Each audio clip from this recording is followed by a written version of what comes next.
ओम गणेशाय नमः। आज हम कार्तिक मास का पहला अध्याय सुनेंगे।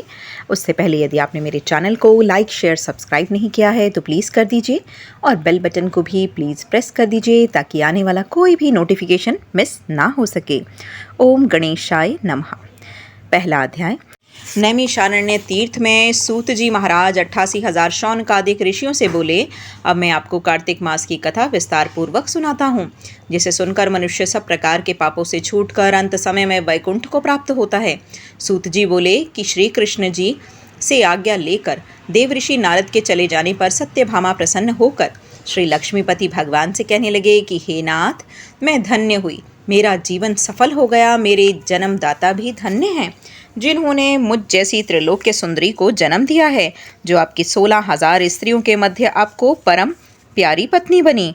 मैंने वह कल्पवृक्ष आदि पुरुष आपके साथ नारद जी को विधि पूर्वक दान में दे दिया, परंतु वही कल्पवृक्ष मेरे घर लहराया करता है, जिस बात को मृत्युलोक में कोई भी स्त्री नहीं जानती है। हे त्रिलोकीनाथ, मैं आपसे कुछ पूछना चाहती हूँ, मुझे आप विस्तार पूर्वक कार्तिक महात्म्य की कथा सुनाइए और जिसको सुनकर मेरा हित हो सके, जिसके करने से कल्प पर्यंत भी आप मुझसे विमुख ना हो। सूत जी बोले, सत्यभामा के ऐसे वचनों को सुनकर हंसते हुए भगवान श्री कृष्ण ने सत्यभामा का हाथ पकड़कर अपने सेवकों को वहीं रोककर विलास युक्त अपनी पत्नी को कल्पवृक्ष के नीचे ले गए और हंसकर कहने लगे कि हे प्रिय, 16,000 रानियों में मुझे तुम अपने प्राणों के समान प्रिय हो।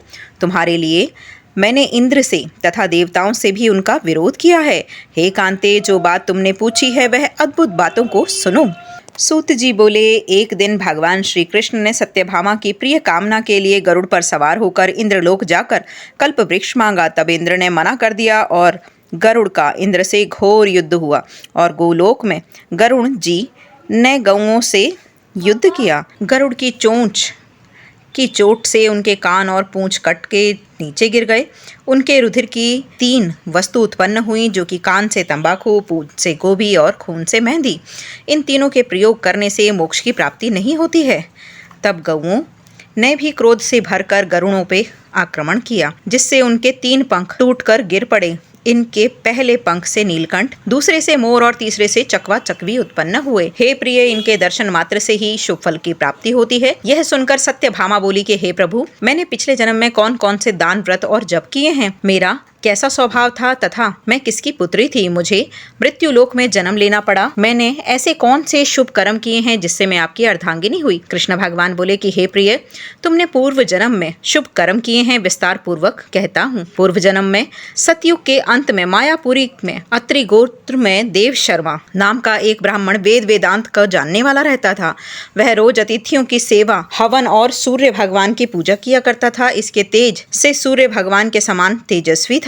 उनके वृद्धावस्था में गुणवती नाम की एक कन्या उत्पन्न हुई। इसका विवाह उस पुत्रहीन ब्राह्मण ने चंद्र नाम के अपने शिष्य से ही कर दिया। चंद्र को अपने पुत्र के समान वह मानते थे और चंद्र भी उन्हें अपने पिता के समान ही सम्मान देता था। एक दिन वो दोनों कुश और समधा लेने के लिए वन में चले गए। हिमालय की तलहटी में भ्रमण करते हुए उन्होंने एक राक्षस को आते हुए देखा। उस राक्षस के भय के मारे उनके सारे अंग शिथिल हो गए और भागने की सामर्थ्य भी नहीं रही। तब उस काल के सदृश राक्षस ने उन दोनों को मार डाला और उनके धर्मात्मा होने के कारण मेरे पार्षद उन्हें मेरे पास वैकुंठ को ले आए, क्योंकि उन्होंने सूर्य भगवान की पूजा की थी। उस कर्म से वह दोनों ही मुझे बहुत प्रिय हुए। सूर्य, शिव, गणेश जी और देवी, इन सभी देवताओं की पूजा करने वाले सब स्वर्ग को ही प्राप्त होते हैं। मैं एक होता हुआ भी काल और कर्मों के भेद से 5 प्रकार का होता हूँ। जैसे एक देवदत्त, पिता, भ्राता आदि नामों से बोला जाता है। जब वह दोनों विमानों पर चढ़ते हुए सूर्य के समान तेजस्वी रूपवान चंदन और माला धारण किए हुए मेरे भवन में आए तो दिव्य भोग भोगने लगे।